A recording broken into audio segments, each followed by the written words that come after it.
they won't be able to, they'll freeze, or they won't be able to fire back, or something will happen that will stop them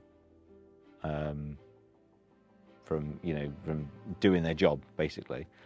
And so I think there's a massive sense of relief that everyone felt, just like, because it's this build-up of tension, because everyone feels like, how am I gonna feel? How am I gonna act if it happens for real? And everyone worries about that through probably their entire career. And then when it happens, it's like, okay, I've done it, So that's a really strange thing, but I think it's true for most people. But yeah, and then we had a few sort of similar incidents, I suppose, through that tour, and yeah, there was, it was kind of a bit of a strange one, because it kind of, everything quietens down in the winter. There's really not that much happening in the winter, and then as it got warm again, there was a few more kind of things like that, and then we basically came back, went back to the UK for about 18 months, and then went back out on Herrick 14, so another tour, where I was doing a very different job that time, because I was on foot, I was part of a what you call a multiple, soldiers on foot.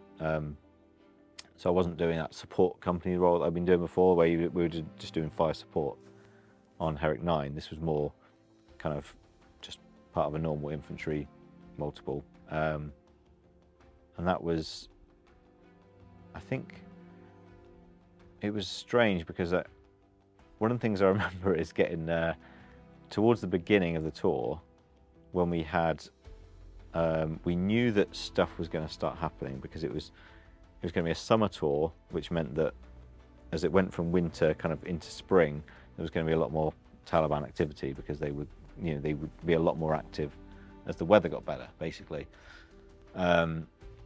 So towards the beginning of the tour, as it started to get warmer, I got a D&V, basically. So I was in this checkpoint, and I was completely isolated. So it was like, obviously we can't let that spread to the rest of, to everyone. So you had to, I had to just sort of isolate myself and just keep myself away from everyone, and not, and I felt at the time absolutely awful, because it was like, I felt like the others were going to go out and kind of do their job and get to sort of, kind of feel that sense of being there for a purpose and doing their job and fulfilling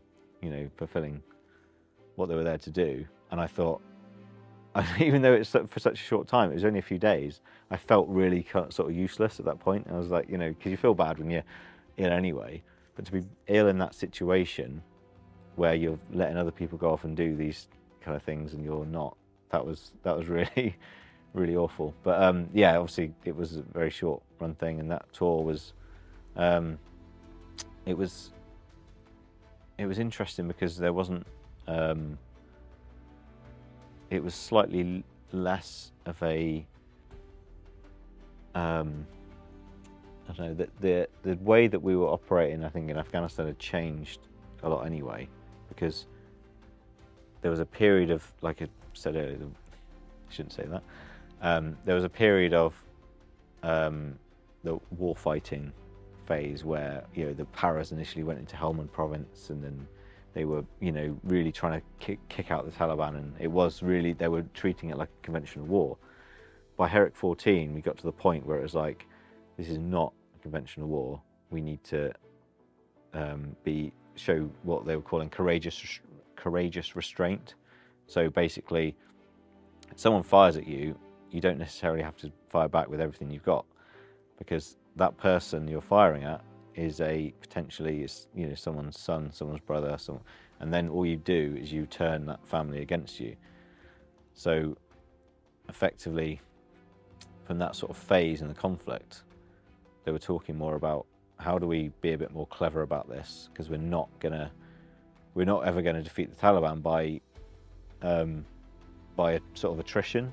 It's not going to go away. All we're doing is effectively, we're just recruiting for them, because every time someone gets killed, they're probably just some poor young farmer who actually isn't really the enemy. The enemy is actually the sort of the bosses and the higher up people within the Taliban, who really all they're doing is paying these poor kids to pick up a rifle or make an ID or whatever they're doing.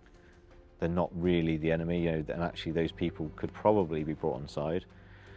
So we started to talk more about attacking the network. So how you, rather than just firing at someone because they're doing something they shouldn't be, you know, getting in air assets to watch them and see where they go, see who they talk to, you know, follow people, detain people. And we were using things like X-spray, I think it was called at the time. So you'd, you know, swab people's hands for explosives, for example, like they do at an airport, and you know, things like that, where we were very much more, it felt a lot more like we were doing things the right way by that point, you know, because it felt like before that it was all a bit like, I think a lot of people just sort of wanted to have their war, you know, and it was all a bit kind of wasn't really being done, probably conducted in the right way. And then now at this point, people were starting to do things a bit more cleverly and think about, well, how can we actually bring this to a successful conclusion? We were, like I say, patrolling with the Afghan forces. We were, you know, and basically trying to get them to get them to take as much responsibility as possible as well, you know. So that by that point, which is I think where the anger initially came from when Kabul fell to the Taliban, because I thought those guys, you know, they haven't, you know, perhaps they didn't put up a strong enough resistance to the Taliban. Did you make friends with the Afghan National Army? How did that work for you? Did you build relationships? Yeah, so I had, I was lucky enough to go on a language course actually before, so before Herrick 14, I was on a 10-week Dari course. So, you know, I basically had the sort of job within the multiple, because I'd done that course, of trying to build that sort of good relationship with the Afghan National Army. We were sharing a camp with them. So I had I did sort of unofficially, I had the task of trying to build that relationship. And it was ironic because a lot of them are actually not recruited in the north where they speak Dari. A lot of them were more from the south, and they didn't really, so I actually wasn't, the course wasn't much help in the end, but I still, you know, made an effort to, there was a couple of them that could speak Dari, and yeah, I did. I mean, I can't remember any specific names, but I was friendly with them, and I was, you know, yeah, there was like one specific guy who, he was I think he was like their chef, and he tried to explain in the best way he could. We sort of basically, we managed to communicate really clumsily, and he explained his story was that he was from Kazakhstan, and he'd basically got chased away from his village by an angry father because he'd been seeing a girl he shouldn't have been or something, and then he'd basically run away to Afghanistan, and he'd joined the military, and he had this really sort of crazy story, and he ended up as a chef in the ANA.